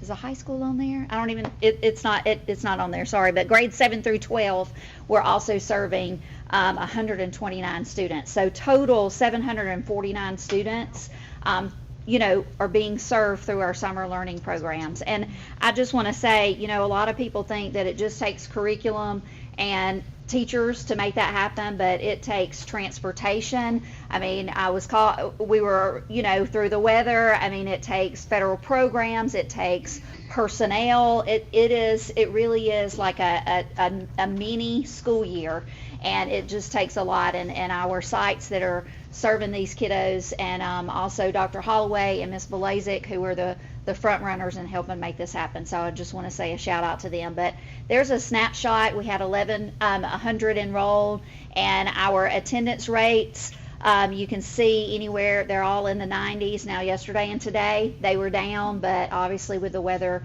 that made that a little difficult. Dr. Stritchett was able to join us today, and we went to visit some of these sites, and the teachers are just teaching their hearts out, and the students are just like sponges everywhere you go. So just a great thing going on with all of those students being served through those programs. So just a snapshot of what's going on there.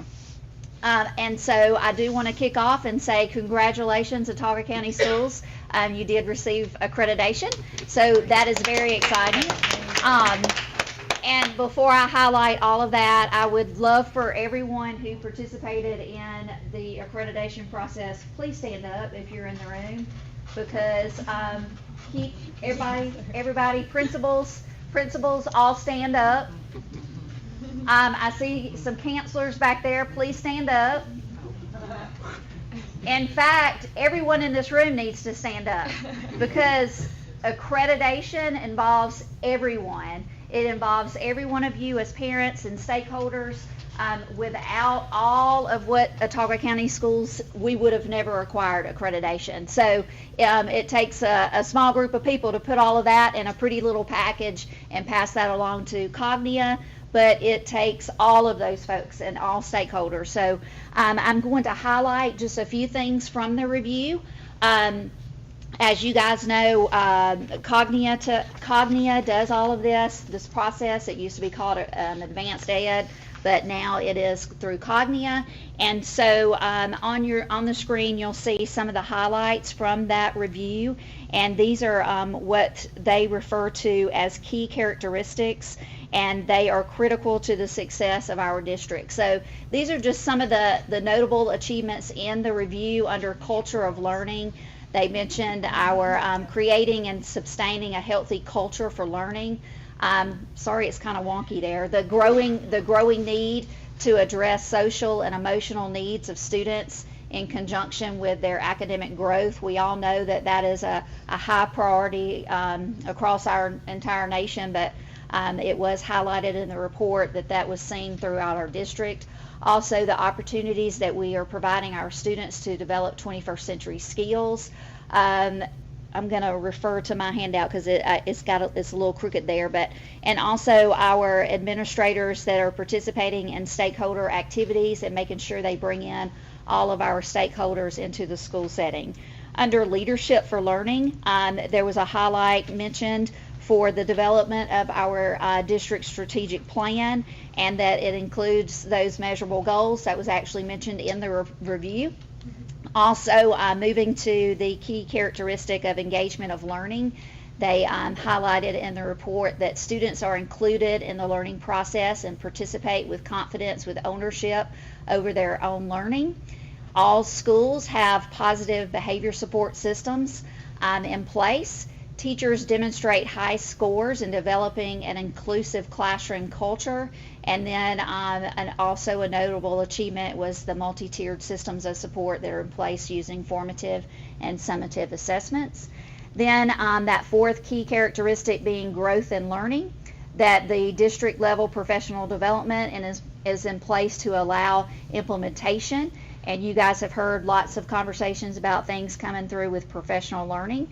Professional development surveys are conducted, and the district strategic plan will guide the district professional development opportunities. So those were that's just a highlight of the notable achievements. So of course we know all of the things that we do great, but we always have room for growth. And so our areas for improvement that will be monitored through Cognia. They'll have a check-in with us, and we'll make sure that we stay on point, because as mentioned before, this is a 5-year accreditation, and our strategic plan it actually mirrors, you will see some of the same language through the areas of improvement that Cognius has given us. Those are already built in the strategic plan, because while we were doing that, that was when we were able to identify our weaknesses, and so it's going to go together perfectly. We couldn't have done it any better, in my opinion. So just to highlight some of that: develop, implement, and document practices, processes, and decisions that are consistent with and based on the system's stated values. And so, as we mentioned to you guys before, we will launch those surveys this fall, and we will use those results to guide all of our decisions, whether that be in community involvement, all the way up to the programs that we offer on each campus. Develop and implement professional learning that is focused on improving pedagogical skills, always get tongue-tied on that, and knowledge to better address learners' needs and interests. Through the development of the district professional learning plan, the schools, and this is coming to the schools, I think we mentioned this before, they will be provided a model that they will mirror the district professional development plan, and that will all be driven by the data that comes out of those surveys at the district and the school level. And then we have been developing partnerships, I've mentioned this before to you guys, with the Alabama State Department of Education, that will be more targeted, using a variety of data sources to inform professional learning and evaluation. The second bullet, which is an area for improvement: develop and implement a formal, systematic process for analyzing trends and current data to deepen each learner's understanding of the content at increasing levels of complexity. And some of the recommendations from Cognia would be to professional development will be provided for all stakeholders, and data analysis will become a priority practice across the district. You've already seen those things happening in some of the work sessions with the content that you guys have seen. Develop a process for developing, monitoring, communicating, and adjusting the continuous improvement plans. I talked to you guys about that before. We're already lining up some professional learning opportunities for our administrators, and make sure that they develop a quality continuous improvement plan that mirrors our new district strategic plan. That will be provided for them as soon as we receive the final data that Ms. Addison mentioned. Waiting for those numbers to roll in, and then we can get that in the hands of our schools. And then with a partnership with our federal programs department, we will have a very tight timeline where we consistently monitor those continuous improvement plans with checkpoints throughout the year and adjust those as needed. I think that is it. Any questions? That attendance rate is amazing for the summer. Again, we all hate the no-shows, but I can't imagine. Last year we probably didn't have half at attendance. It might have been lower than that. To see in the 90s, it's amazing. Mm-hmm.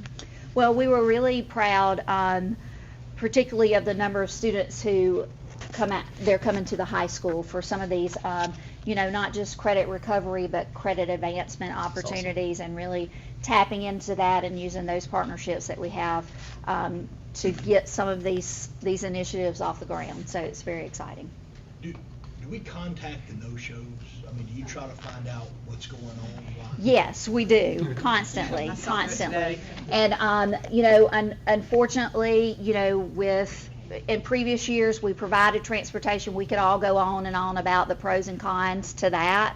But yes, to answer that question, we do.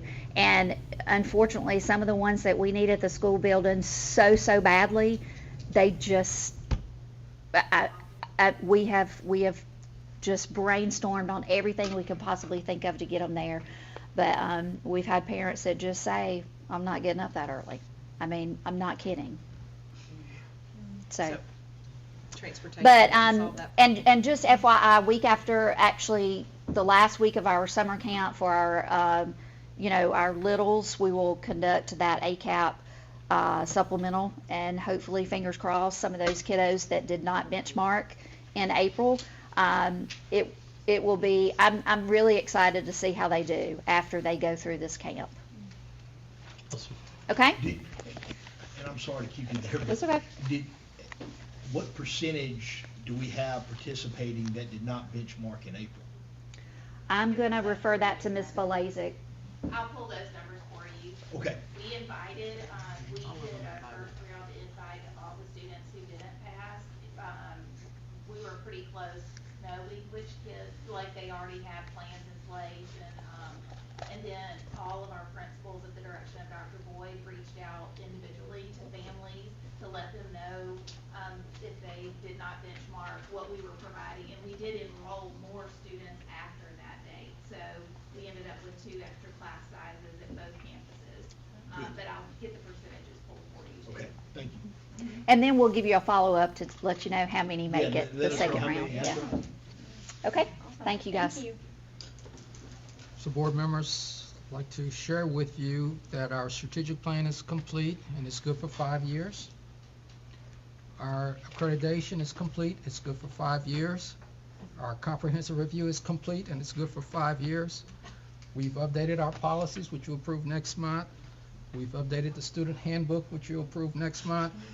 And we've created pretty much a new employee handbook from 2 pages to 28 pages, and it'll be ready for you next month.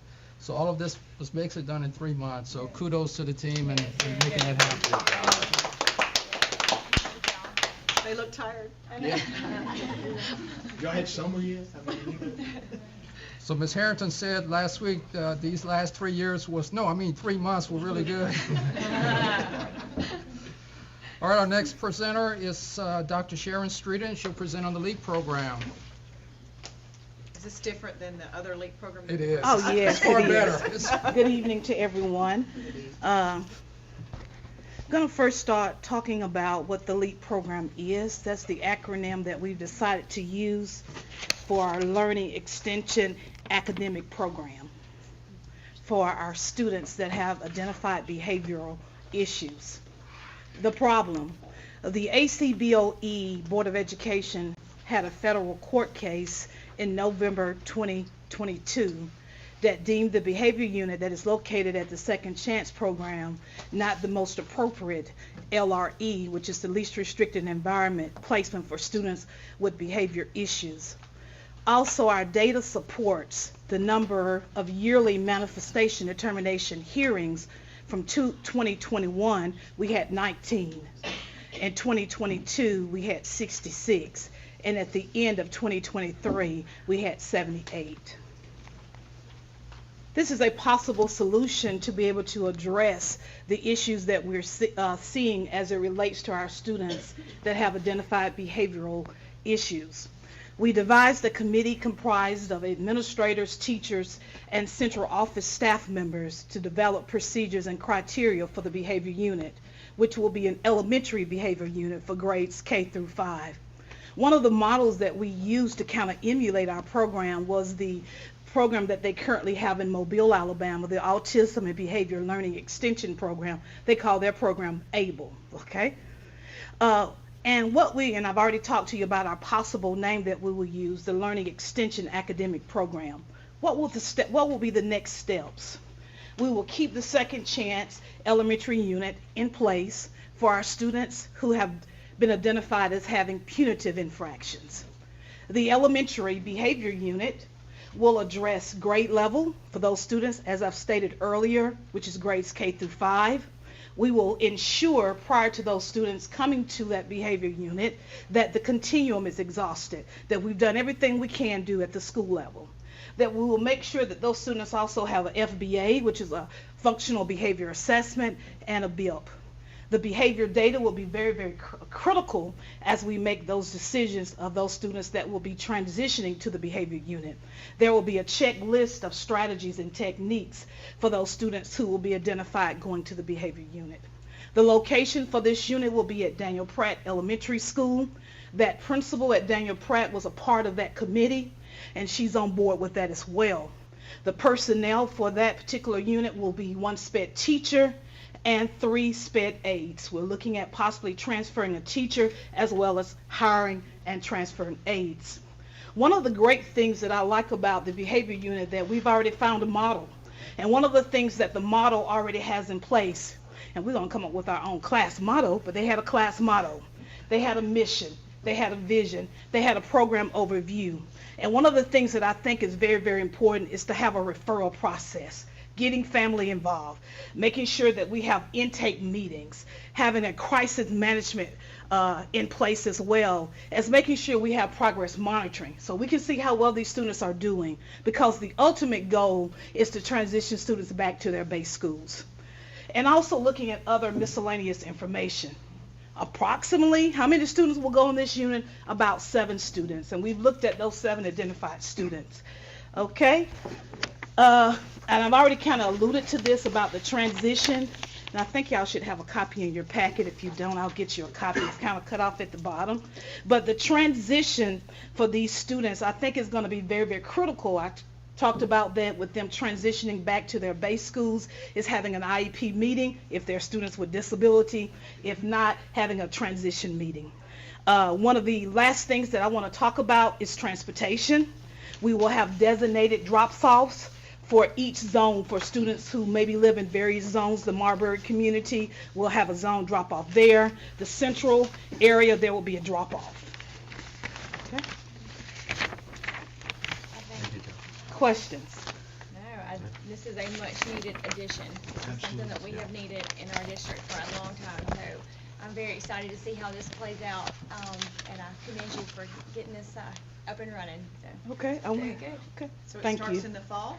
Yes, ma'am. That's our goal, to get it started in the fall. We're planning it now, so. Yeah, planning it now. Letters, hopefully. If y'all agree with this, we'll send the letters out next week, and I'll make contact with the parents. It's very much needed, so we really appreciate the good work. Thank you, Dr. Thank you. You're welcome. Backpack.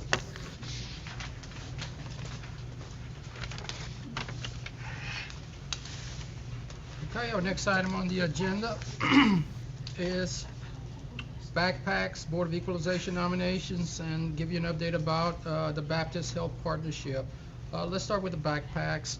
I know at some time we were talking about possibly using clear backpacks and the benefits of it. I met with our principals on a few occasions there and heard from them what they thought about that, and on both occasions they said it wasn't a good idea. And he said, one of the principals said, you know what, we're not giving our students credit enough. If they're going to bring something to school they shouldn't bring in, they're not going to put it in a backpack. If it's clear, they're just going to put it somewhere else. And another disadvantage of it is it's going to be really hard to monitor and so forth. So there are a lot of other options we could do. So one principal, Mr. Conyers, is actually in here. He suggested a plan on how we could have an informant type system where we reward the students if they anonymously share information to the principal or a teacher if they suspect some wrongdoing. And he suggested using Chick-fil-A coupons and so forth, which I think is a good idea. We're going to work circle back with the principals and talk about that a little bit more, but we have a better solution, and this solution is based on data. Sometime back, Mr. Camara did a survey, and the survey had only 23% of the parents and students, 2 separate surveys stating that they believe that the backpack would help. A predominant said it wouldn't help, and above 75% said it wouldn't help, and above 75% is against having clear backpacks in the school district. But that survey also asked what they thought would work to deter students from bringing guns or inappropriate things to school. And their number one thing that they said was the best thing was to have metal detectors. So we're working with a representative. I don't want to let the cat out of the bag yet, but it seems that we're going to get a nice donation next month, at the very latest in August, to provide a sizable donation to our school district, and we'll be able to buy metal detectors for that and buy some security cameras for that. Mr. Camara already has a plan in place on where the money will go and so forth, so we're really excited about that. But I want to unveil, well, someone else will unveil it at the future board meeting, but just want you guys to be rest assured we have a plan in place. In addition to that, we have the task row president will come to present information to our principals on look-fors in terms of students and what to look for if they, what to watch to prevent safety concerns in the school. And so this person is an expert, so Mr. Camara has already contracted with that person, so we will have training for the principals. And to be quite honest, one of the best deterrents for negative behavior is to make sure that our teachers and administrators are trained and know what to look for in the schools. So these are 2 bigger steps in the right direction to deal with gun issues or the knife issues in our particular school. And I feel by doing that, we'll be able to fix the problem. So number one, working with our people, providing the training. Number two, buying equipment, both cameras and metal detectors to prevent students from bringing those items they shouldn't bring in our schools. Moving on to our next item, I'll do the Board of Equalization last. It's Baptist Health Partnership. At one of our Chamber of Commerce meeting, Patty Vanderwall had Mr. Eric Morgan, Dr. Eric Morgan from Baptist Health, and then during that particular meeting, we talked about a possible partnership. So we met at his office. We were able to iron out a few details. In the second meeting, I brought Mr. Brock Dunn, and I'm proud to say that individuals from Baptist Health went to Mr. Dunn's school, interviewed some students, and this summer we'll have at least 3 students working at Baptist Health, earning a check while they're in high school. And the money is good, but what's really, really important is the fact that our students are being exposed to health career opportunities. Awesome. Perhaps when they come back their senior year, they'll take some additional classes, maybe nursing or whatever, or something dealing in the healthcare segment of career tech, and then who knows, they may end up going to college, being a nurse, a doctor, who knows. So this is a big step in the right direction, so we're really, really appreciative of that partnership with Dr. Eric Morgan, and it's going to pay dividends down the road. The next item I would like to discuss is the Board of Equalization. I think you all received the information, but I'll go ahead and read it out to you and share with you the information that's here.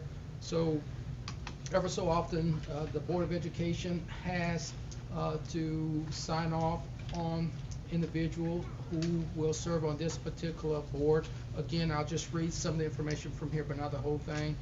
It says here, we undersigned the members of the County Board of Education of this county do hereby nominate the person as shown below for consideration as members of the County Board of Equalization and certify that in our opinion they are competent to serve under the provisions of the law. This is based on Alabama Law 40-3-2. So the individuals that are currently on this list is James E. Lester. Also on this list is James Thomas Rainwater. So these 2 individuals are already on here. So as the Board of Education, you can go with 3 new people, you can go with 2 new people, or you could add 1 other person to this, or you could keep the list the way it is here. And at this point, I'll open it for discussion. Dr. Boyd, I'd like to say that, you know, the 2 gentlemen that are on there have been talking to the tax assessor's office. They've been trained. They have done a great job over the past couple of years. I don't see why you change. Yes. I'm sorry, I couldn't find it in my packet and I didn't see anything, but can you just give a brief description of what the Board of Equalization is? Oh, there it is, okay, thank you. Sure. You want to do it or you want me to do it? Either way, you tell me. Go ahead. You want me to do it? Okay. Yeah. The Board of Equalization essentially reviews the county appraisals for the property and keeps those values where they should be. I mean, the reason we have input is because we're a recipient of the ad valorem from those appraisal values. Thank you. All right, so any questions about this? So if the 4 of you are in agreement with this, I'll get your signatures before the end of this meeting. Okay. All right, very good. Thank you. Our last presentation on the superintendent report is from Ms. Rebecca Thomas. This is our first presentation. Good evening, board members and community members. I know I'm standing between us and adjournment, so I realize my role. I'll keep it quick. Not quite. Well, works exactly well. So one of the items on our newly approved strategic plan under stakeholder relations is recognizing the people, the programs, and the processes that make us shine. And so we would be remiss if we didn't spend a little time talking about some things in May that we thought were just amazing. We could be here all day if we went through everything, so these are just kind of the things that roll to the top. And if you follow us on social media, some of these may be a little redundant, but if you don't, I would encourage you to do that. That's where these and so much more live. So I'll just hit the high points. But earlier in May, we had a ribbon cutting for a book vending machine. So if you remember being a kid and just the joy of going to the vending machine, Well, we're not giving out sugary snacks. We're actually giving out books on grade level to the elementary school, 3rd and 4th graders. They absolutely love this, and still I can walk in the building, it's like, oh, let me look at it. It's just, it draws you in. So we're excited to have one of the area's only book vending machines. We also, oh, sorry about some formatting. We also had a trip of a lifetime for some of our Marbury students. Their band and choir were able to perform in a Kentucky Derby parade as well as sing at the Country Music Hall of Fame. So it was a whirlwind trip for them, but I think they're still smiling from that trip. So. Also, Prattville High School, I think this actually happened in April, but we recognized it in May on social media. But Coach Miner, the indoor baseball facility was named for him in a ceremony that his family, the baseball team attended. So it was just a great time had by all.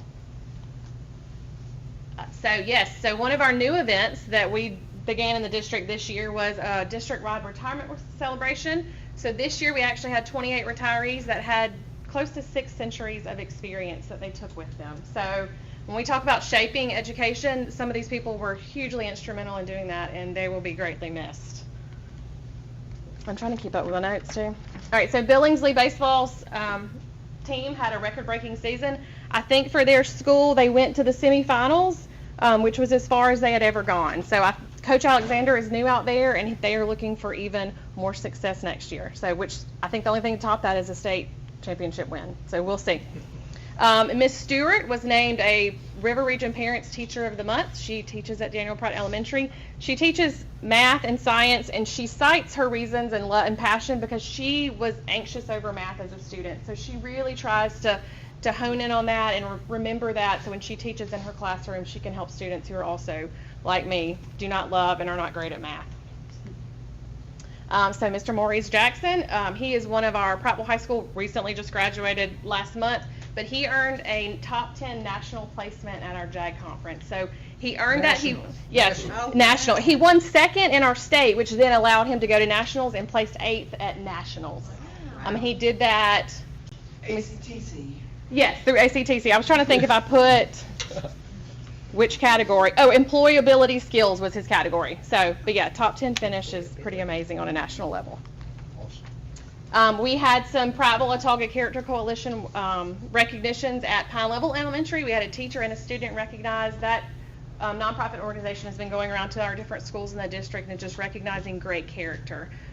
So these were named. Then that was their final stop for the school year. Again, career and technical education. Competition season is the end of the school year, so all of our schools have been very busy. This is just a snapshot. But we won, as a district, more than 20 district and statewide awards during their competition season. And so these are your FFAs, your Future Business Leaders of America, your JAG, your Technology Student Association, DECA, all of the different ones that we offer. All right, so Prattville Intermediate School started something new this school year. They've been working on it for a few years, but COVID slowed them down. But Coach Parker is their PE coach, and he wanted a thing that students can do if they weren't plugged in other areas. Anybody can run. So what they have done this year is ran more than 4,347 miles as a group. So this was open to all students through their PE class, and I think they had about 75% participation. But you had some kids who just took it to the next level. But in total ran 40. So let's see. So all the students participated, but 92 of the school students ran 2,800 of those miles. So when you start breaking it down, they were booking it. And then last but not least, every May we always celebrate graduation. We had 4 different high school graduations, and several people have noted that they were as individual and unique as the schools themselves. So we think that's pretty awesome. But we had 620 graduates district-wide with just over $12.5 million in scholarships. So if you divide that out, it's roughly $33,500 per student. We had 60% of our graduating class is planning to go on to college. About 24 of them were called to military service. And of course, we've mentioned before, but this district this year had 1 National Merit Scholar. So that's something that there were just a handful in the state, so we're pretty proud of that. But this, again, is just a snapshot of what's going on in the district. If you haven't already, we encourage you to connect with us, just so you can see all the things that we're doing great all the time. How's that? Excellent. It's quick, okay. Thank you. Thank you all very much. Thank you. Board members, that concludes the superintendent's report. Now I would like to move on to item J, which is executive session. Therefore, the superintendent has recommended to the board that we go in executive session to discuss the information regarding minor students. Okay, well, as from the board, I want to thank Dr. Boyd for giving that very comprehensive report. I'm glad that everybody was here to hear all of that great stuff. I mean, we get updates from Dr. Boyd quite regularly, but for it to be communicated to all of our stakeholders and our community people is super important. So thank y'all so much for doing this during a regular meeting. I really appreciate that. So now we are going to enter into executive session for no longer than 1 hour. It should not take that long, but I'm just going to go ahead and say 1 hour, so not to come out every 15 minutes. No votes will be taken inside executive session. You're welcome to stay. We have created a separate room for us to go into, so now we will excuse ourselves and for a period of no more than an hour. And we will return for work We session. will return. Well, we will adjourn the meeting when we return. Okay. Well, we have a work Then we have a work And session. we do have a work after. session You're welcome to stay afterwards, for the yes. work session. Yes. So, We gotta vote on do we have to vote to go into executive Yes. session? Okay. All in favor of going into executive session? We need a motion. I make a motion to move to executive session. A second. Okay, all in favor of executive session, raise your right hand. Thank you.